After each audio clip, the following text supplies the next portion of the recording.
narito po. Hindi lahat tinatawag sa sakramento ng kasal, subalit ang lahat tinatawag para magmahal. Sabi nila, hindi daw madali magpari. Maraming kailangang isakripisyo, maraming kailangang iwan.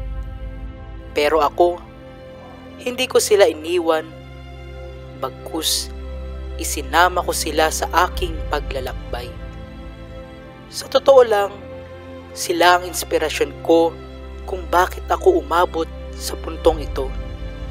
Hindi ako naging mabuting bata na makikita mo ng senyales ng pagpapari.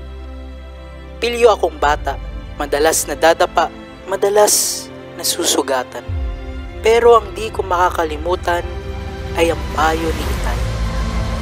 Tandaan mo dahil sa sugat na yan, makakatulong ka sa iba. Marami akong pangarap sa buhay. Magkaroon ng sariling bahay, sariling pamilya, at matulungan yung mga kagaya naming may hirap at wala sa listahan ko ang salitang pagpapari. Hindi rin naman kasi ako gaanong pumupunta sa simbahan. Madalas nga pinipilit pa ako ng magulang ko makapasok lang sa simbahan. Pero nagbago ang lahat. High school ako noon nang nakahanap ako ng katapat sa klase namin. Ako si Ezekiel Barsosa mula sa Immaculate Conception High School. Bago naming kaklase, gusto daw niya magpari kaya mula noon, pare ko na ang tinatawag namin sa kanya. Mabuting bata tong si Kiel, lalo na kung ikukumpara sa akin. Madalas kaming magtalo nito sa klase. Siyempre ako ang panalo. Hawak ko ang majority ng klase Sa mukhang tamang argumento at audience impact ako bumabawi. Ang mali pag sinang-ayunan na nakararami, nagmumukhang tama, pero mali pa rin naman talaga. Pero alam ko naman at alam naman ng lahat na mali ako. Pinagtitripan lang talaga namin siya. Isang araw, dumating sa akin ang isang balita na ikinabagsak ng kalooban ko. Noong mga oras na ito, hindi ko na alam kung paano pa ako muling makababangon. Ang mga sugat na naghilom ay muling nabuksan. Ang mga peklat na natuyo ay muling naging sariwa. Isang dagok sa buhay ko ang pagkawala ni nanay. Hindi ko alam kung dapat ko pa bang isipin na mababaw lang to at sugat lamang to na naghihilom. Pero ano pa nga ba ang magagawa ko? Di ko na maibabalik ang kahapon. Naging matalik na kaibigan ko si Kiel.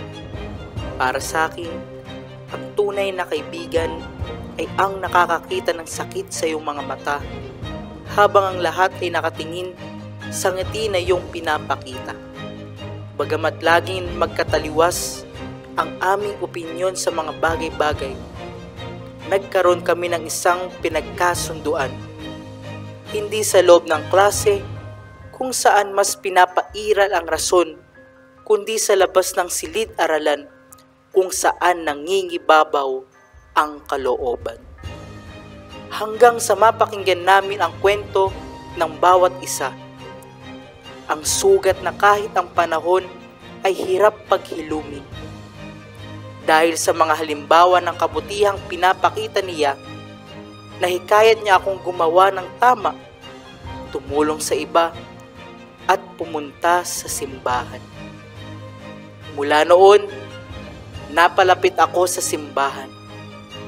Hindi ako naging miyembro ng kahit anong organisasyon, subalit bukas ang aking sarili para tulungan kung sino mang ang lalapit sa akin.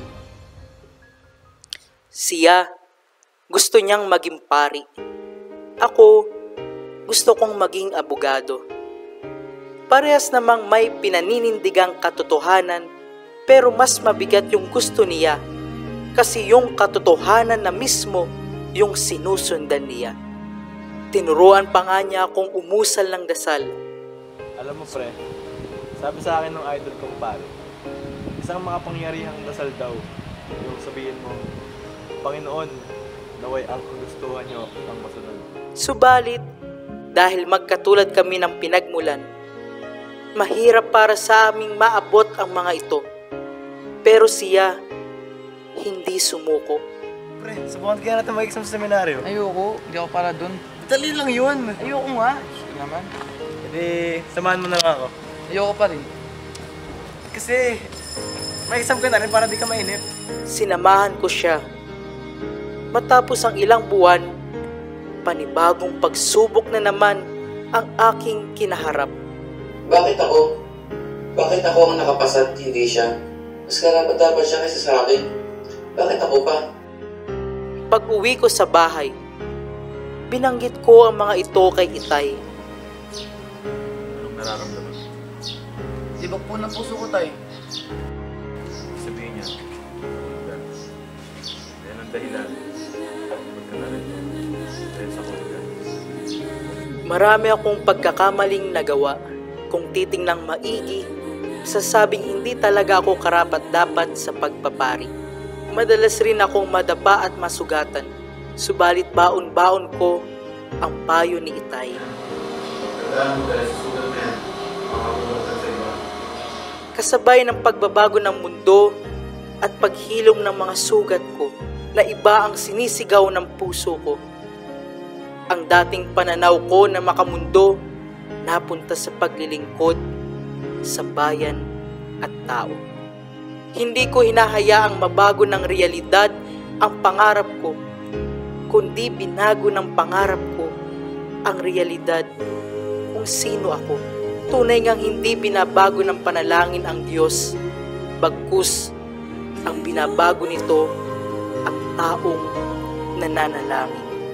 Sa aking patuloy na pag-aaral, mas nabigyang kahulugan ang buhay ko.